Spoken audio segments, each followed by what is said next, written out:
Welcome once again to the Tin Dog Podcast. This week we'll be talking mainly about this week's episode of Torchwood, which would be episode 2.4, known as Meat. Now, if anybody actually listened to the opening music, you will notice that I've kind of gone for a whole League of Gentlemen, Torchwood bit of theme music. Mainly because when I was watching this, I just kept thinking of Hilary Briss, the butcher from the League of Gentlemen, and his special stuff. Yes, we finally know where the meat comes from that gives everybody nosebleeds in the League of Gentlemen. The whole world makes sense. If this episode had been written by Mark Gatiss, that would really have fitted. And so, on with the review. Basically, what did I think of it? Well, it was alright. It filled 50 minutes.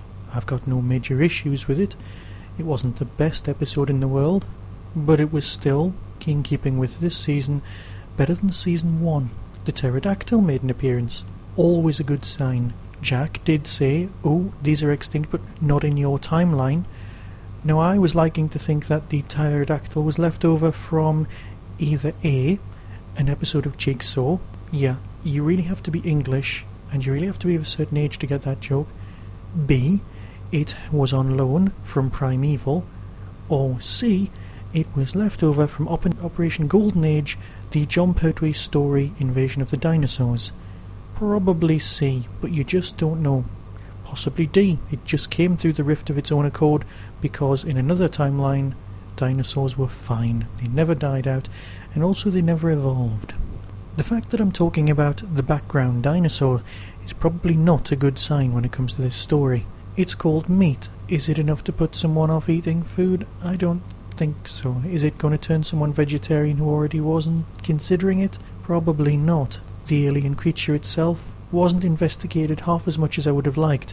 When I was watching it, I was reminded of the old Tom Baker story, The Creature from the Pit, and I did think that's where it was going. I thought that the big wobbly blobby monster was in fact the big wobbly blobby monster from The Creature from the Pit, which was an ambassador, and that would have been really cool if we'd been eating someone who was actually the ambassador from another planet. I really thought that was the way the story was going, and perhaps it was. Perhaps we'll come back to it. We'll never know because of the, and I'm using the little rabbit ears here, mercy killing. There was one scene that made me sort of look at the whole series slightly oddly, and it was the scene that felt as though it had been workshopped rather than written. It was the scene where Wig Girl tells her fiancé what she does for a living, and it really felt like sort of the second week at drama school. Now, these people are talented actors. We've seen them do quite well. We've seen them do very well. Is it the Welsh accent? Is that what it is? I just don't know. The gratuitous use of crash zooms for no adequately explored reason and wobbly cameras to try and give a bit of tension jarred a bit, when the acting itself could have done all of the work for the director, but that's their call, it's not mine, it's not for me to judge. Really, I'm just reviewing it. So, was it any good? Well, as a series filler, yes. I enjoyed it, I have no issues with it. I can't see it being part of a major story arc, but then again... Oh, I've said there again. Hey, have a drink. I didn't really hate it.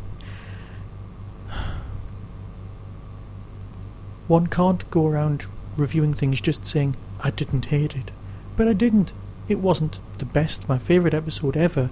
It felt as though it had slightly more potential that just wasn't quite milked. But perhaps it's part of a bigger story arc. Or more likely, it just isn't. Now, I've heard tell that next week the BBC will be showing the next episode, and BBC 3 will be showing the immediate following episode straight after it, which could affect your viewing figures quite badly, so I am concerned about that. But that's not for me.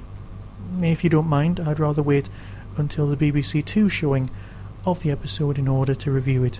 If that's okay with you, that way I can do one show a week. Very shortly, however, there will be a very special episode of the Tin Dog Podcast, my 1-year anniversary edition. I've got something quite special in mind for that. Don't worry, it's not a review of all the old episodes. You can do that for yourself. The moments worth mentioning, of course, or Captain Jack's love of the slightly larger receptionist woman, where I'm sure he acted, well, like a 70s sitcom actor. Yeah. Oh, one thing I am concerned about is John Barrowman okay? In certain scenes, and I don't know if it was the way it was shot, it did look as though one of his eyes was wandering slightly. Now, I'm just concerned over whether he's particularly well or not, or whether it was just the way the scene was shot. You can email me at the address at the end if you know either way. This week, of course, Yanto again was on form with a line that made me laugh, where he said, well, you know, we could feed the world, or we could release a single. I smiled. You know, not a bad thing. Look, I'm going to call this review under an end. I've got nothing really else to say, and to be honest, that's kind of what the episode was like. Speak to you soon. Be seeing you.